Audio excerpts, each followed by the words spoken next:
Third time is the charm. We're doing this conversation on endometriosis if it's the last thing we do today. So everyone, I am doing this now the third time, but we are talking about endometriosis. I'm going to be chatting with April Summerford. She's the founder of Beyond Endo. And we are talking all about her story. We're going to talk about diagnosis, treatment, taking the natural route. We're going to talk about surgery, the birth control pill, all the things, and many of the questions that you all asked. So let's try this again. We are so sorry. So what's up with whatever, my phone, my internet, I'm not entirely sure, but we will try and make this happen one more time. All right, hi. Okay. The charm. You look really clear, so I'm hoping, I'm just gonna, yeah. You look really clear too, so we're gonna make this work. Okay, all right. So we had started with your story. I would love for us to start there so that everyone can relate to what it is that you're going through or have been going through, because you obviously now live your life. And I think that that's the goal for all women. So let's get into that part first. Okay, so short version, did have painful periods in my teenage years, all through high school and college. Wasn't until I was in my early to mid 20s that it actually caused a problem. And I was like, okay, I can't even function now. I couldn't take just a Motrin or an Advil and make it go away. Debilitating pain, couldn't get off the couch. And I'm a very optimistic, person. So I'm like, this is not like me to just be on the couch, like can't get out of the couch. What's going on? And my husband was really concerned because he's like, you aren't like this at all. Like, you're a go-getter. So I'm concerned about your health. Like, what's going on? So I was taking on a lot at work. I was getting my master's degree. I think some of that did play in, especially in retrospect. I wasn't taking the best care of myself. I had no idea about nutrition. I was eating pot pies for dinner, and I cringe to think about the things that I was trying to eat. I can so relate.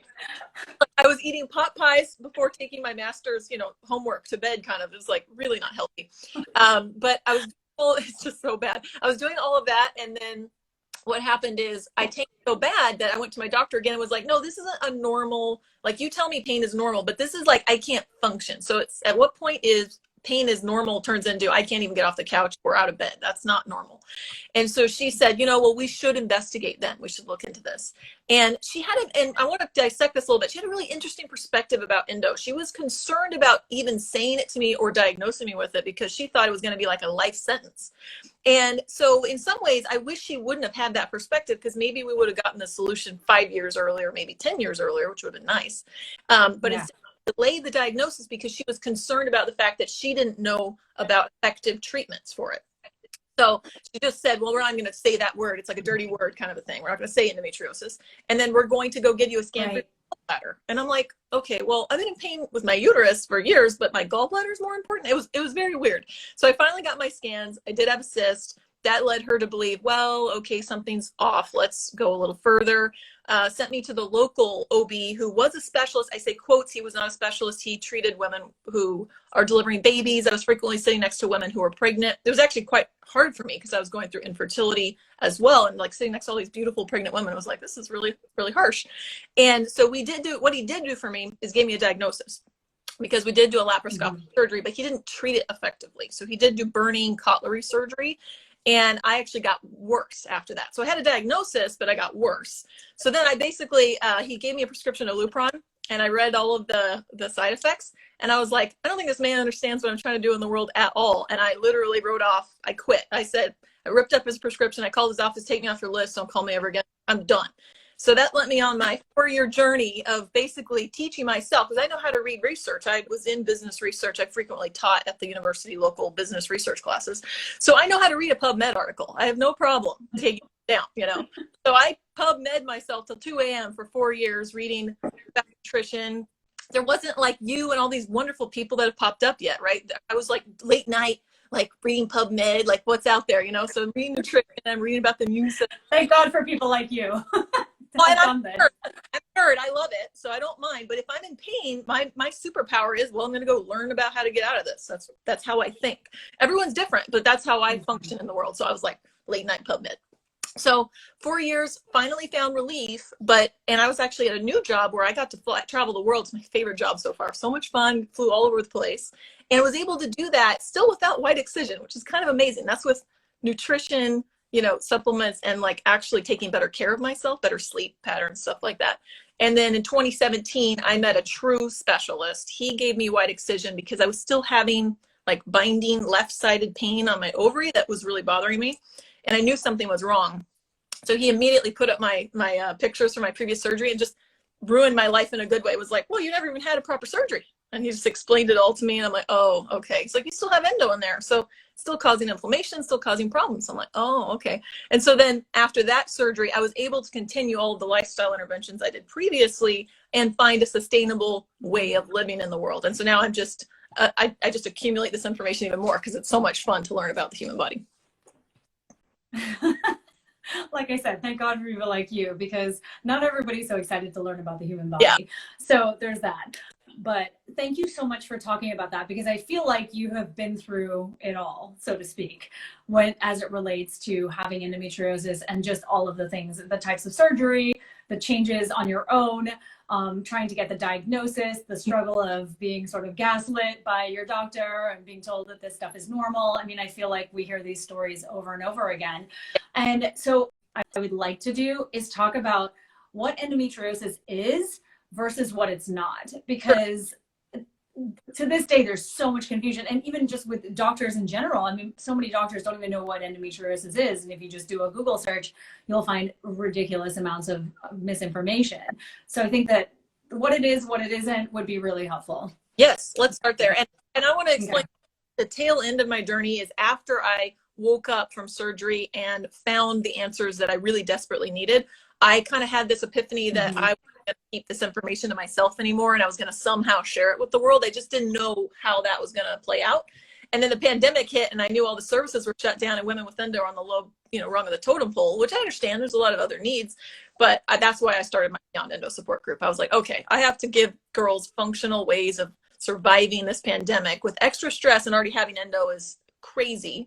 So that's how I started, getting into this whole, like, well, I'm going to somehow get this information into the world. So with that, I'm happy to go into distinctions between what endo is and what it isn't. Thank you. No, thank you for saying that. It's good to know. And we'll talk about that towards the end, like what your support options are for everyone as well, for sure. Perfect. All right. So here's the deal. Endo is not the endometrium. So there's an old misconception, well, it's just the same thing as the lining of your uterus. It is not. And there's interesting things in pathology. The cells have undergone genetic and DNA changes. It's not the same cell.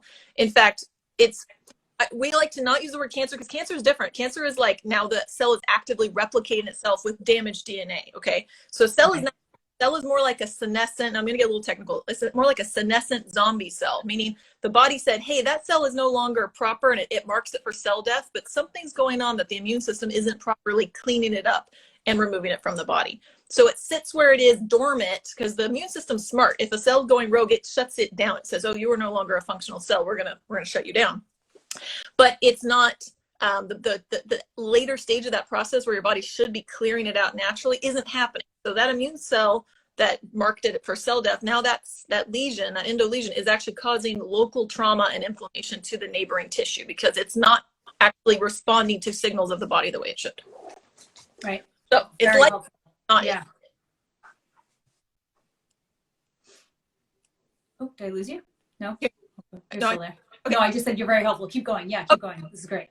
So it's not the endometrium. And with that said, we're finding more and more interesting studies coming out with like endo lesions tend to have higher levels of the macrophages, which are the immune moderators that come in and say, hey, you're not the right cell. Like, so your immune system there's something weird going on where the immune system knows this cell is not supposed to be there, but we can't figure out, and I don't know this, and the literature doesn't know this yet, if the cell itself is because the immune system inappropriately attacked something, or if the immune system attacked something that was legitimate there, like an infection or some sort of local trauma that it ran to the site to say we have an issue here.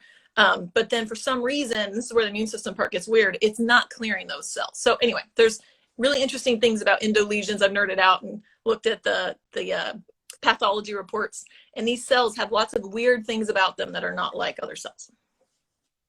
Okay, can I just stop really quickly and just say that what you just described, no one has ever described it that way to me before. So that was crazy amazing. And also too, that these are not just bad periods, people. No. Like this is not just a bad period. There's so much more going on here. Yes. Mm-hmm. Yes. Wow. Okay, carry on with your brilliance. Okay, Mm-hmm. so what's next? So that Oh, kind so yes. Okay, so that's basically the cells that make up the endometriosis lesions, right? of, Essentially. yes, and they are not. Yes. Okay. And can we talk a little bit about the fact that, it's constantly been, and like I said, what it is and what it isn't. I feel like what it isn't is just a bad period or a painful period. So maybe talking about, how uh, these particular cells, these lesions start to cause problems for us, and when those symptoms typically will show up. Sure. So there's a myriad of debate on as to how these lesions got there in the first place. And some of it is helpful and some of it's not helpful when looking to treat it and to move beyond this problem. So Samson, that's the old Yeah. theory of retrograde menstruation. He thought that reflux tissue was getting out of the body and attaching itself in the other parts of the pelvis.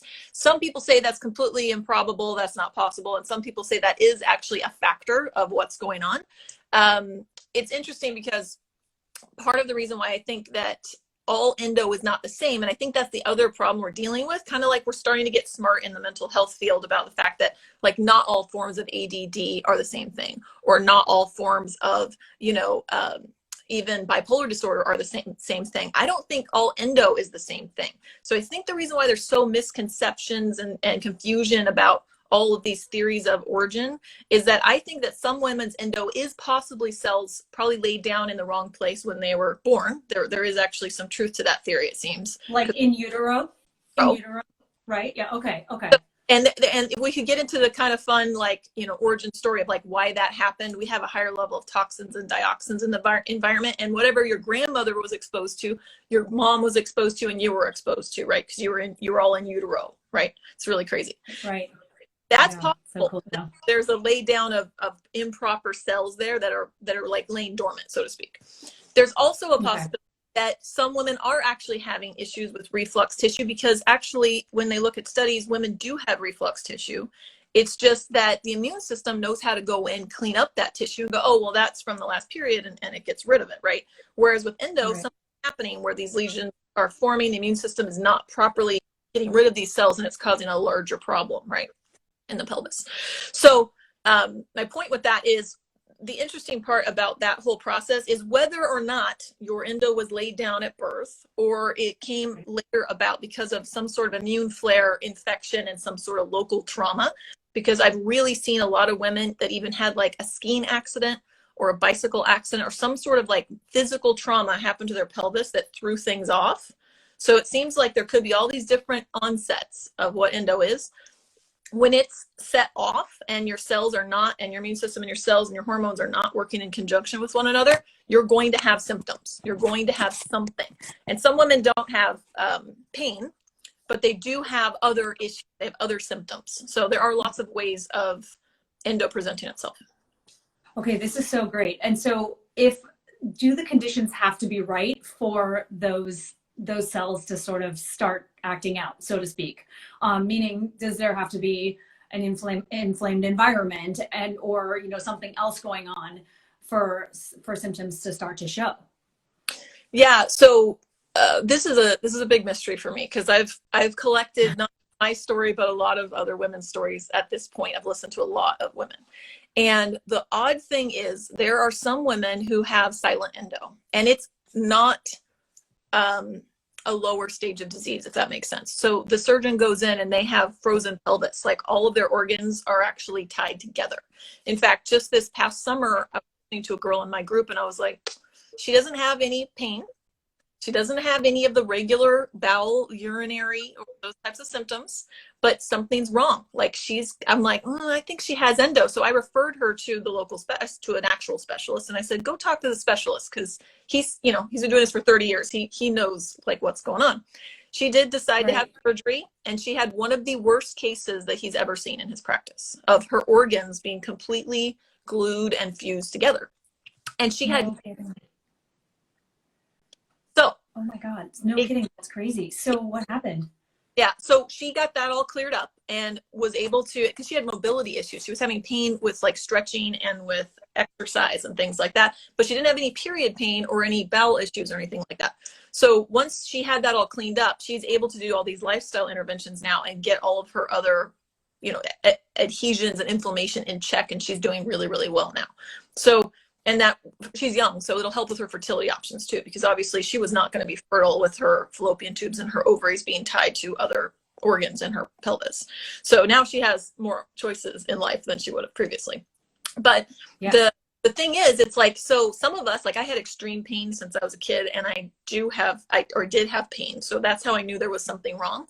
But some people don't have pain, but there is still some sort of an immune inflammation problem that's being set off.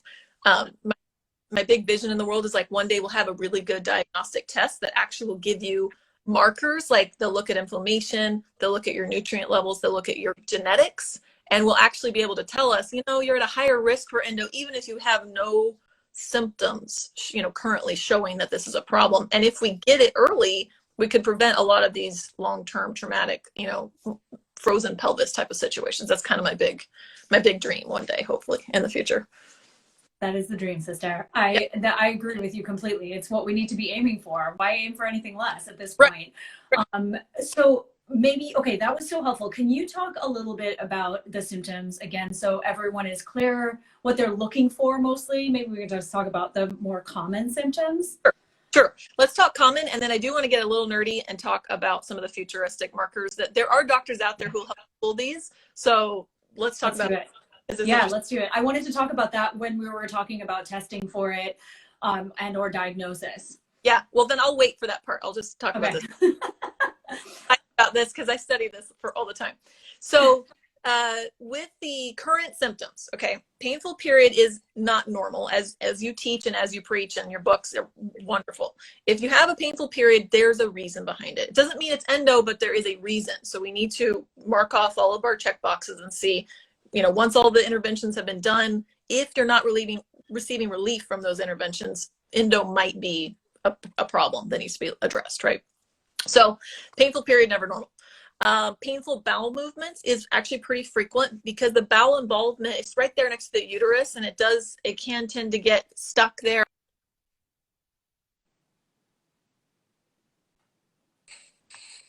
Oh, there you are. Yikes. Okay. Can you there? So what? Yeah. Okay. I do not know what is going on here. Anyway, it is what it is. We'll make it work. I'm going to leave and come right back because it's not showing the screen for me. It isn't? Okay. Yeah, I'll be right back. You are. Okay, I can see you. I think I need to. Oh, shoot. Okay, we lost her. All right. I know. I agree. My doctor always said nothing is wrong. I know. So this is the time when you need to advocate hard for yourself, everyone. And I feel like when we're told consistently that the symptoms that we're experiencing and we know deep down are not normal and don't feel right, we need to trust that. We need to trust that gut response and find a doctor who's going to work with us. And I know that that's not always easy, but I'm going to talk to April about that part too, about finding someone who can help. Painful period. Okay, painful movement. Yes. Pain with your phone keeps going dark during this, and I was tapping it to go light. Pain with sex, that was my fault, is a really big deal. Someone that only present with pain with sex. In fact, I've met women that don't have painful periods, painful bowel, or painful urinary, but they do have painful sex. So there's something going on. Pain with urinary. Also, so that's actually one that not a lot of people talk about. Is a very high marker. In fact, I have some statistics that is a really big deal. Someone that only undiagnosed sex. In fact, I've met women that don't have painful periods, painful bowel, have some urinary, but they do have painful sex. So there's something going on. And most likely some sort of also, it's more of the result of endo. It's like those local lesions put out inflammatory markers and cause adhesions that most women who have undiagnosed infertility, so typically that's actually the thing that's causing the infertility, or one of the markers for infertility for those women. And most likely some sort of it's more of the result of endo. It's like those local lesions put out inflammatory markers and cause adhesions that impede with ovulation and the fallopian tubes. So typically that's actually the thing that's causing the infertility, or one of the markers for infertility for those women. What are they looking for? Great question. That's a great question. Go back to what you said about